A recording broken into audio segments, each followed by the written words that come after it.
پھر آپ دیکھ لیجیے تو مسلم بن عقیل اپنے سگے چچا کے بیٹے کو امام علی مقام نے بھیجا، اور میرے امام نے صبح قیامت تک اس امت پہ احسان کیا، شکر ہے کسی صحابی کو نہیں بھیجا تھا۔ سمجھ کوئی نہیں ہے،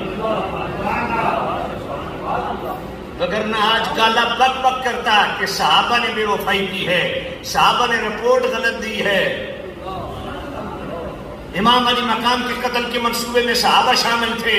میرے امام نے اس امت پہ احسان کیا، اپنے سگے چچا کے بیٹے کو بھیجا کہ جا کے تو انویسٹیگیشن کر، تو حالات کا جائزہ لے۔ جب مسلم بن عقیل نے اوکے کی رپورٹ دی، پھر امام گئے، پھر بھی جنگ کی نیت سے نہیں گئے، چند رفقا گئے کہ کتنے دن وہاں رہنا پڑے گا، مستقل طور پہ آپ تشریف نہیں لے گئے۔ لیکن آپ اندازہ کریں جب وقت آیا تو امام کھڑا رہا، محبت سے بولیے سبحان اللہ۔